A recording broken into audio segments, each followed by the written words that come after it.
Boa noite, caros irmãos, queridas irmãs, e um bom dia para o dia de amanhã, dia 6 de novembro, que é a festa transferida para o domingo de Todos os Santos. Festa de Todos os Santos. Tivemos dia 2 os fiéis defuntos e a festa, que seria dia 1º, habitualmente é transferida para o domingo seguinte. Então nós temos, como sempre, começamos com a leitura, ou as leituras. Nós vamos ler, em primeiro lugar, um trecho do livro do Apocalipse e depois um trecho do Evangelho de São Mateus. Leitura do livro do Apocalipse de São João. Eu, João, vi um outro anjo que subia do lado onde nasce o sol. Ele trazia a marca do Deus vivo e gritava, em alta voz, aos 4 anjos que tinham recebido o poder de danificar a terra e o mar, dizendo-lhes, não façais mal à terra, nem ao mar, nem às árvores, até que tenhamos marcado na fronte os servos do nosso Deus. Ouvi então o número dos que tinham sido marcados. Eram 144.000 de todas as tribos dos filhos de Israel. Depois vi uma multidão imensa de gente de todas as nações, tribos, povos e línguas, e que ninguém podia contar. Estavam de pé, todos eles, diante do trono e do Cordeiro. Trajavam vestes brancas e traziam palmas na mão. Todos proclamavam com voz forte, a salvação pertence ao nosso Deus, que está sentado no trono e ao Cordeiro. Todos os anjos que estavam de pé em volta do trono e dos anciãos e dos 4 seres vivos e prostravam-se com o rosto por terra diante do trono e adoravam a Deus dizendo, Amém. E um dos anciãos falou comigo e perguntou, quem são estes homens vestidos de roupas brancas? De onde vieram? E eu respondi, Tu é que sabes, meu Senhor.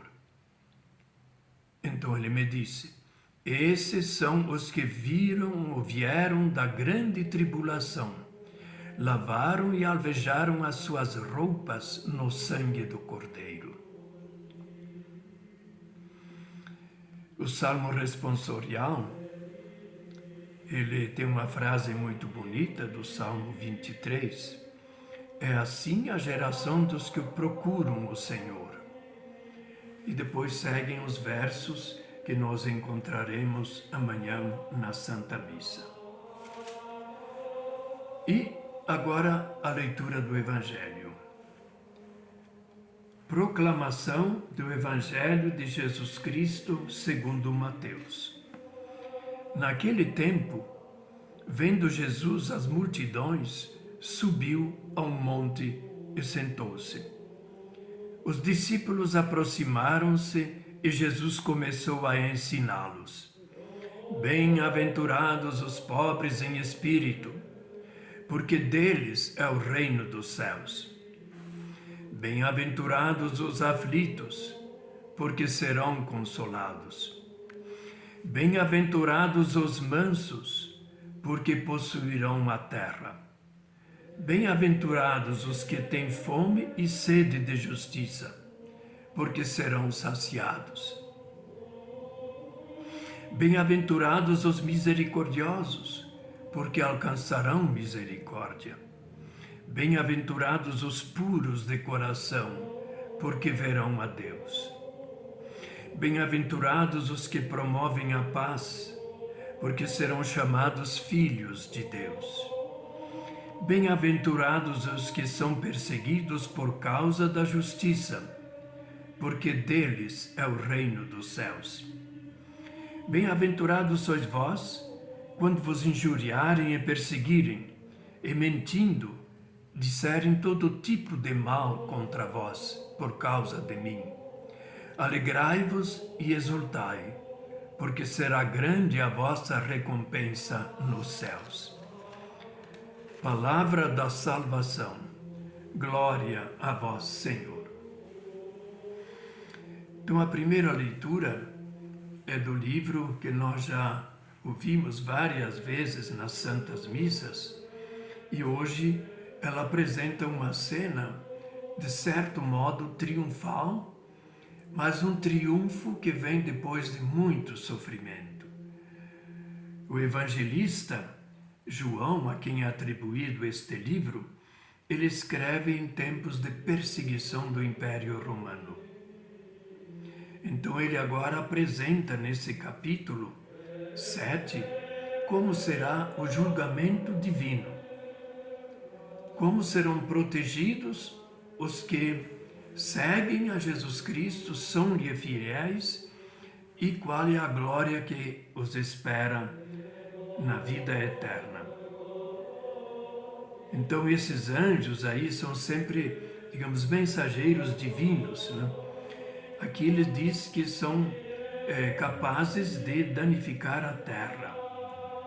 E uma voz disse, não façam mal por enquanto, vamos primeiro sinalizar na testa.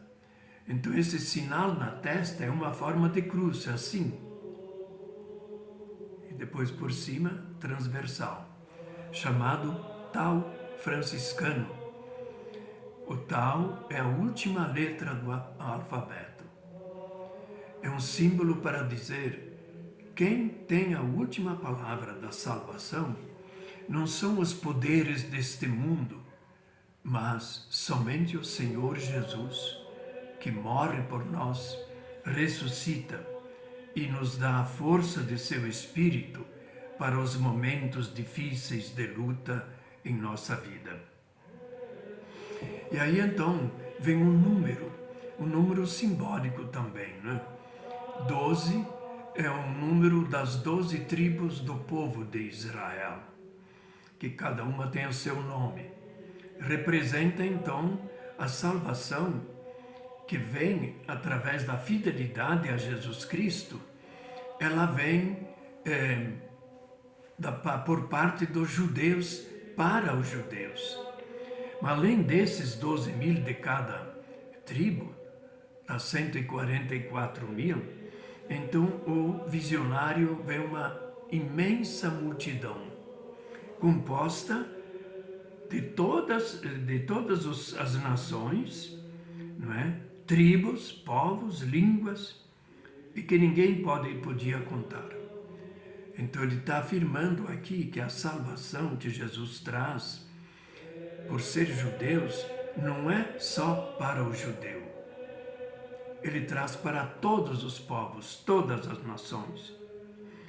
E aí então sim, né, essa multidão de gente inumerável, não é? A gente não tem gente para poder contar tudo isso. Eles estão trajados, né, de vestes brancas e com uma palma. A palma é o símbolo do triunfo, mas também do testemunho, muitas vezes pela própria morte desses que são fiéis a Jesus. E todos proclamavam o quê? Com voz forte: a salvação pertence ao nosso Deus, que está no trono, e ao Cordeiro. O trono é o símbolo de Deus. Cordeiro, ele está apontando para Jesus. Até na Santa Missa, o padre levanta a hóstia na hora da comunhão e diz: eis o Cordeiro de Deus, aquele que tira o pecado do mundo. Tira e tirou o pecado do mundo pela sua morte e pela ressurreição. E na Santa Missa nós celebramos isso, né? Essa memória do martírio de Jesus. E pela sua morte e ressurreição e o sangue derramado, ele nos traz a todos a salvação. E aí também todo o coro, o coral, melhor, a corte celeste, né? Louva a Deus. Então aqui é representada pelos anjos todos, pelos anciãos, os 4 seres vivos, prostram-se diante de Deus e diante do trono, por terra. E adorando eles dizem amém. O louvor, a glória, a sabedoria, a ação de graças. E o louvor e poder e força pertencem ao nosso Deus. A salvação quem nos dá é sempre Jesus Cristo. Enviado pelo Pai, se fez o nosso irmão, por causa de seu modo de ser, de agir em favor das pessoas mais sofredoras, ele acaba sendo crucificado. E o Evangelho de hoje? Evangelho, a gente tem as bem-aventuranças de Mateus. São 8 bem-aventuranças. A primeira bem-aventurança, ela está no presente. E a última também. Então, lendo essa primeira, diz assim: bem-aventurados os pobres em espírito, porque deles é o reino dos céus. Reino dos céus já foi explicado mais de uma vez em Mateus. Ele significa reino de Deus, do qual se fala em Marcos e em Lucas. Reino dos céus porque ele escreve para judeu-cristãos, em sua maioria, e eles evitavam, e ainda hoje evitam, de pronunciar o nome santo de Deus. Evitam. Então está escrito uma coisa em hebraico, que nós poderíamos ler Yahvé, ou Javé, mas eles dizem Senhor Adonai. E muitas vezes nas traduções aparece Senhor, significa Deus. É mais do que o Senhor Imperador, a quem também se dava o título de Kyrios. Kyrios é Senhor. Então aqui, depois, então, e a última bem-aventurança, só quero apresentar aqui, então, bem-aventurados sois vós, de novo no presente, quando vos injuriarem, aliás, antes disso, o versículo 10, bem-aventurados os que são perseguidos por causa da justiça, porque deles é o reino dos céus. E o versículo seguinte, então, é uma continuação da mesma bem-aventurança, que, no fundo, resume os sofrimentos que passavam os cristãos do tempo do autor dessas visões. E tudo que está no meio está em futuro, né? Bem-aventurados os pobres em espírito, porque deles é o reino dos céus. Depois, bem-aventurados os aflitos, porque serão consolados. Quem é que vai consolar? Deus virá aí, pessoalmente, Jesus voltará para consolar. Bem-aventurados os mansos, porque possuirão a terra. Bem-aventurados os que têm fome e justiça, e sede de justiça, porque serão saciados. Quem vai fazer tudo isso? Bem-aventurados os misericordiosos, porque alcançarão misericórdia. Bem-aventurados os puros de coração, porque verão a Deus. Bem-aventurados os que promovem a paz, porque serão chamados filhos de Deus. Então a gente se pergunta, afinal de contas, isso vai ser só quando as pessoas, nós cristãos, nós que temos fé, católicos ou evangélicos, temos fé e confiamos no Senhor, nós teremos essa bem-aventurança quando a gente for para o céu, depois da nossa morte. Não é a posição de Jesus. Então, a primeira bem-aventurança está no presente e a última também. Tudo que está no meio é tarefa nossa, do reino de Deus, reino dos céus, que Jesus veio trazer a esse mundo. E esse é o caminho de todos os santos que nós celebramos hoje, muitos deles canonizados, por exemplo, os mártires, automaticamente, né, que derramam seu sangue pela fé, mas outros simplesmente pela vida, procurando fazer felizes as pessoas infelizes aqui nesse mundo. E nesse Evangelho de Mateus, no capítulo 25, quando fala do juízo final, tem uma cena lá em que o juiz, que é o cordeiro, ele divide todos os mortos de um lado, do lado direito, podia imaginar aqui para vocês, né? Mas do lado direito meu, né?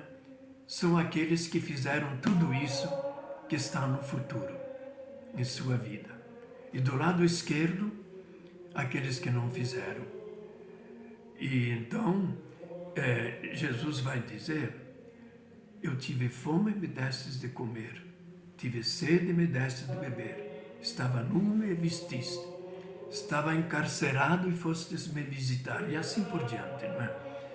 Então, aí para os da esquerda, condenados, ele diz: todos vocês, longe de mim, vão para as profundezas da terra, os infernos, porque eu tive fome e não me destes de comer, tive sede e não me destes de beber, e assim por diante, tudo negativo. Então, irmãos e irmãs, o caminho da santidade é a gente estar sempre mais próximo de Deus, com o nosso coração voltado, com muita fé, muito amor, não é? E tirando de nosso coração todo o ódio, todo o desprezo pelas pessoas. E vejam que nós estamos assim nessa pós-eleição, e aí vale, sobretudo, essa penúltima bem-aventurança. Bem-aventurados os que promovem a paz. Não são os pacíficos que ficam quietinhos, não fazem nada. Promovem a paz. E agora, depois de tanta comoção, etc., nós estamos sentindo ainda a violência da parte de alguns e de outros também, seja de um lado do vencedor, seja do outro lado do perdedor. E nós precisamos pacificar, em primeiro lugar, ter paz no próprio coração. Nós não podemos continuar vivendo com ódio. Não constrói nada, destrói famílias, destrói comunidade e destrói também a própria nação. Todos nós somos filhos e filhas de Deus. É isso que na segunda leitura o apóstolo diz. Ele diz assim numa carta, João: vede que grande presente do amor do Pai, que o Pai nos deu. 2 pontos. De sermos chamados filhos e filhas de Deus. E nós o somos de fato.